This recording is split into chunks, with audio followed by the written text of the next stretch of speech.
बिस्मिल्लाहिर्रहमानिर्रहीम। अस्सलाम वालेकुम डियर स्टूडेंट्स, हमने चैप्टर नंबर 11 स्टार्ट किया हुआ था। आज इसका थर्ड लेक्चर है। वो क्या है कि osmotic adjustments in plants. Question ये है कि what is osmotic adjustment. Osmotic adjustment is defined as a change in solute content per cell. Change in solute content per cell, उसको हम कहेंगे ऑस्मोटिक एडजस्टमेंट। लेकिन ये जो ऑस्मोटिक एडजस्टमेंट है, ये किसकी बेस पर है कि on the basis of the available amount of water and salt plants are divided into three group. On the basis of available water and salt, इसकी बेस पर प्लांट को थ्री ग्रुप्स के अंदर डिवाइड किया गया है। वो क्या है? Hydrophytes, xerophytes, halophytes. Hydro mean water, xero mean terrestrial environment, यानी कोई वाटर, इतना ज़्यादा वाटर नहीं होगा। Hello mean salt. फाइट्स का लफ्ज़ यूज़ किया गया है प्लांट्स के। अब हम स्टेप वाइज यानी नंबर वाइज इनको ब्रीफली डिस्कस कर लेते हैं। सबसे पहले हाइड्रोफाइट्स। हाइड्रोफाइट्स वो प्लांट्स होते हैं जो कम्प्लीटली और पार्शली सबमर्ज्ड होते हैं इन फ्रेश वाटर के अंदर।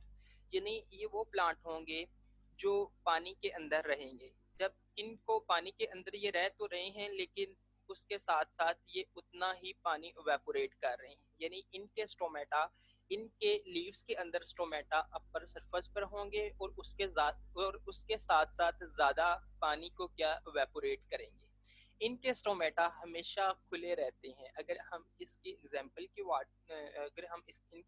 की बात करें तो इसमें वाटर लिली वगैरह आ जाते हैं। ये देख लेते हैं हम। Hydrophytes are the plants which live completely or partially submerged in fresh water। ये completely या partially, मुकम्मल तौर पर या जुज़वी तौर पर fresh water में रहेंगे। Such plants do not face the problems of water shortage। अब इन प्लांट्स को ये फेस नहीं करना पड़ेगा कि इनको वाटर शॉर्टेज हो जाएगा। They have developed mechanism for the removal of extra water from their cell। अब इनके अंदर ऐसा मैकेनिज्म होता है, डेवलप कर लेते हैं ऐसा मैकेनिज्म, ताकि एक्स्ट्रा वाटर इनके सेल से क्या है, इनकी बॉडी से क्या है, रिलीज होता रहे। अब hydrophytes have broad leaves with a large number of stomata on their upper surface. ये मैंने आपको पहले ही बता दिया है। इनके ब्रॉड लीफ होंगे। लीव्स कहने का मतलब ये है कि इनके लीव्स का जो लेमिना है वो बहुत बड़ा होगा, और उसके साथ साथ इनके जो स्टोमेटा होंगे लीव्स के, ये उस ब्रॉड लीव्स के अपर साइड पर होंगे और हमेशा ओपन होंगे। Their characteristics helps them to remove the extra amount of water। अब ये इनकी करेक्टरिस्टिक है कि इस यानी ब्रॉड लीव्स के जरिए और ओपन स्टोमेटा के जरिए एक्स्ट्रा अमाउंट ऑफ वाटर ये रिलीज करते रहते हैं। The most common example of such plants is water lily. ठीक है, इनकी मोस्ट कॉमन प्लांट, इनकी जो एग्जांपल है वो वाटर लिली है। मैं दिखा देता हूँ वाटर लिली। ये है हाइड्रोफाइट्स। ये इस तरह के होते हैं। ये वाटर लिली की एग्जांपल है। अब देखिए इनके जो लीव्स हैं इसका ब्रॉड लेमना है, और उसके साथ साथ लीव्स के ऊपर स्टोमेटा होंगे। इन स्टोमेटा के जरिए ये पानी को ज्यादा से ज्यादा क्या करेंगे, इवेपोरेट करेंगे, ट्रांसपायर करवाएंगे। स्टोमेटा हमेशा ऊपर होंगे और खुले हुए होंगे। ठीक है, ये हमेशा सबमर्ज, कंप्लीटली या पार्शली सबमर्ज होते हैं इन वाटर्स के अंदर। अब अगर हम बात करें जीरोफाइट की, जीरोफाइट जो प्लांट्स होते हैं ड्राई कंडीशंस के अंदर रहते हैं, ड्राई एनवायरनमेंट के अंदर रहते हैं। इनको ज़्यादा पानी नहीं मैसर होता। अब जब बारिश वगैरह होती है तो इन्होंने पानी को स्टोर कर लेना होता है। पानी को स्टोर करने के लिए इनके अंदर स्पेशल मॉडिफिकेशन होती हैं। वो मॉडिफिकेशन किसके ज़रिए, यानी इनके पैरेन्कामा के अंदर सक्कुलेंट आर्गन होते हैं। उन आर्गन के अंदर ये पानी को स्टोर कर लेते हैं, और उसके साथ साथ जब पानी की कमी होती है तो उस कमी के अंदर ये पानी, अपना पानी स्टोर किया हुआ यूटिलाइज करते हैं। और उसके साथ साथ इनके ऊपर थिक क्यूटिकल होती है। वो थिक क्यूटिकल भी क्या करती है, पानी को इवेपोरेट होने से बचाती है। ये देख लेते हैं। Xerophytes live in dry environments. अब ये ड्राई एनवायरनमेंट्स के अंदर रहते हैं। ऐसे प्लांट्स भी ड्राई एनवायरनमेंट्स में रहते हैं, उसे उनको जीरोफाइट्स कहेंगे। They possess thick waxy cuticle over their epidermis to reduce water loss from internal tissue. अब इनके ऊपर थिक वैक्सी क्यूटिकल होती है, ठीक, थिक वैक्सी क्यूटिकल लेयर होती है ताकि पानी का ज़्यादा से ज़्यादा लॉस ना हो, ठीक है, ताकि पानी का जो लॉस हो रहा है उसको कम से कम किया जाए। ये थिक क्यूटिकल, जो थिक क्यूटिकल लेयर है, ये इस तरह इन प्लांट्स को हेल्प करती है। They have less number of stomata to reduce the rate of transpiration. बच्चों याद रखें, इनके लीव्स के अंदर स्टोमेटा होंगे, लेकिन वो जो लीव्स हो जाएगा वो थिक होगा।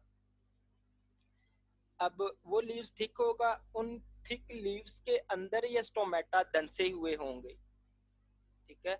जब पानी की कमी हो जाती है तो ये उन लीव्स को क्या शट ऑफ कर देते हैं, तो उनके जरिए ये स्टोमेटा भी क्या है, खत्म हो जाते हैं। फिर ये क्या करते हैं, अपने स्टेम के जरिए ट्रांसपायर करते हैं, यानी अपने स्टेम के जरिए ये बाकी का तमाम प्रोसेस करते हैं। देखें, they have less number of stomata to reduce the rate of transpiration. इनके अंदर लेस अमाउंट ऑफ स्टोमेटा होंगे, लेकिन इनका लीव्स का जो लेमिना होगा वो क्या होगा, एक ब्रीक सा होगा और उसके साथ साथ थिक हो जाएगा।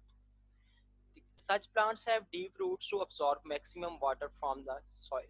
अब ऐसे प्लांट के अंदर डीप रूट्स होती हैं, काफी नीचे तक होती हैं, ताकि ज्यादा से ज्यादा पानी को अब्सॉर्ब किया जाए। अब इनके अंदर स्पेशल मॉडिफिकेशन क्या है, वो सकुलेंट आर्गन्स है। इन आर्गन के अंदर इन्होंने वाटर को स्टोर करना होता है, तो वो जो स्टोर किया हुआ वाटर, ठीक है, इन रेनी सीजन के अंदर, तो जब कंडीशन ड्राई आती है तो उस कंडीशन के अंदर ये क्या यूटिलाइज कर लेते हैं। अब देख लेते हैं, some xerophytes have special parenchyma cells in stem. इनके स्टेम के अंदर स्पेशल पैरेन्काइमा सेल्स होते हैं, और roots in which they store large quantities of water. अब स्टेम में भी और उसके साथ साथ रूट्स के अंदर भी क्या है, लार्ज क्वांटिटीज ऑफ वाटर को स्टोर कर लेते हैं। दिस मेक्स देयर स्टेम्स और रूट्स वेट एंड जूसी। अब ये क्या कर देते हैं, तो इसकी वजह से ये रूट्स और स्टेम क्या हो जाते हैं, वेट एंड जूसी। इन इसी को क्या कहेंगे, सकुलेंट आर्गन्स। अब ये सकुलेंट आर्गन किसके अंदर होते हैं, अगर हम एग्जांपल की बात करें, कैक्टाई के अंदर, इसका सिंगुलर कैक्टस है, are the common example of such plants. Next slide के अंदर मैं यह दिखा देता हूँ आपको कि ये देखें जीरोफाइट्स हैं, ठीक है, ये इनके अंदर ये जीरोफाइट्स प्लांट्स हैं। अगर हम बात करें कैक्टाई की, कैक्टस की, तो इनके ऊपर थिक क्यूटिकल होगी। जब वाटर एवेपोरेट होगा, जब वाटर रिलीज होगा इनके ऊपर, वो थिक क्यूटिकल क्या करेगी, प्रोटेक्ट करेगी, ताकि वाटर का मिनिमम लॉस हो। और उसके साथ साथ जब बारिश होती है, इनके अंदर स्पेशल पैरेन्काइमा सेल्स होते हैं, पैरेन्काइमा से रूट्स एंड, और उसके साथ साथ स्टेम में भी हो सकते हो, और ये जो स्टोर करते पानी को, वो किसके अंदर, सकुलेंट आर्गन के अंदर। फिर ये स्टोर किया हुआ पानी जब ड्राई कंडीशन आती है तो उसमें यूटिलाइज कर लेते हैं। ये थे जीरोफाइट। अब थर्ड वन हम डिस्कस कर लेते हैं, हेलोफाइट्स। हेलो मीन होता है साल्स, फाइट्स मीन होता है प्लांट्स। वो प्लांट्स जो साल्स के अंदर रह रही है, ठीक है, उनको हेलोफाइट्स कहेंगे। ये सीज वगैरह होंगे, मिसरी सीज या मरीन एनवायरनमेंट के अंदर रहेंगे। आपको पता है सीज के अंदर, आउटर एनवायरनमेंट के अंदर साल्ट की कंसंट्रेशन बहुत ज़्यादा होती है, ठीक है, तो ये क्या है, ज़्यादातर हाइपरटोनिक एनवायरनमेंट में रहेंगे। Halophytes live in sea waters and are adapted to salty environment. जाहिर है ये किसके अंदर रह रहे हैं, सी वाटर के अंदर, तो उन्होंने अडाप्ट भी क्या करना है, साल्टी एनवायरनमेंट, यानी इनके अंदर ऐसी मॉडिफिकेशन आएंगी, तो उस मॉडिफिकेशन के तहत ये अपने आप को अडाप्ट करेंगे किसमें, salt environment. Salt salts enter in the bodies of such plants due to their high concentration in sea water। अब आपको पता है साल्ट की कंसंट्रेशन एक्सटर्नल एनवायरनमेंट में ज़्यादा होती है, तो उसके बावजूद साल्ट इनकी बॉडी के अंदर इंटर हो रहा है, क्योंकि हाई कंसंट्रेशन है। फिर इनको अब इन्होंने क्या करना है, अपने आप को प्रोटेक्ट करने के लिए स्पेसिफिक मॉडिफिकेशन करनी है। On the other hand, water tends to move out of their cells into the hypertonic sea water। अब वाटर मूव हो जाता है, उसके साथ साथ इनकी बॉडी से वाटर मूव हो जाता है, क्यों, क्योंकि हाइपरटोनिक सी वाटर है। अब हाइपरटोनिक क्या होता है बच्चों, हाइपरटोनिक के अंदर जो एक्सटर्नल एनवायरनमेंट होता है हाईली कंसंट्रेटेड होता है। इसकी वजह से क्या होता है कि पानी सेल के अंदर से बाहर आना स्टार्ट हो जाता है, और सेल क्या कर जाता है, श्रिंक हो जाता है। When salt enter into cells, plants carry out active transport to move and hold large amount of salt in vacuoles. अब जब salt इंटर हो रहा है प्लांट्स के वैक्यूल के अंदर, तो उसके साथ साथ इस साल्ट्स को बाहर भी रिमूव करना है। तो वो ये क्या करेंगे कि उस साल्ट्स को बाहर देखें, carry out active transport to move and hold large amount of salt in vacuole. तो उसके साथ साथ इन्होंने क्या करना है, एक्टिव ट्रांसपोर्ट का फिनोमेना अडॉप्ट करना है। एक्टिव ट्रांसपोर्ट के फिनोमेने के अंदर आपको पता है कि लो कंसंट्रेशन से हाई कंसंट्रेशन की तरफ जाना है, तो इसमें एनर्जी यूज होती है। तो इसके तहत एक्टिव ट्रांसपोर्ट के तहत क्या करते हैं, to move and hold large amount of salt in vacuole. तो इनके वैक्यूल के अंदर लार्ज अमाउंट ऑफ साल्ट क्या होता है, होल्ड हो जाता है, यानी डिपॉजिट हो जाता है। तो उसके साथ साथ इन्होंने अगर एक्सक्रीट करना हो तो ये इसी तरह यानी एक्टिव ट्रांसपोर्ट के मैकेनिज्म के तहत एक्सक्रीट करेंगे इस सॉल्ट्स को। ठीक है। अब अगर हम बात करें, salt are not allowed to move out through the semi permeable membrane of vacuole. इनके अंदर जो साल्ट होता है, तो आपको पता है सेमी परमिएबल मेम्ब्रेन यानी ये क्या है, होती है परमिएबल होती है, मखसूस सब्सटेंस को गुजरने देती है लेकिन साल्ट को गुजरने नहीं देती। तो ये उसके वैक्यूल, इनके वैक्यूल के अंदर डिपॉजिट होना स्टार्ट हो जाता है। So the sap of vacuole remains even more hypertonic than sea water. तो इनके अंदर जब ये सॉल्ट आ जाता है तो सैप ऑफ वैक्यूल रिमेन होता है। ठीक है।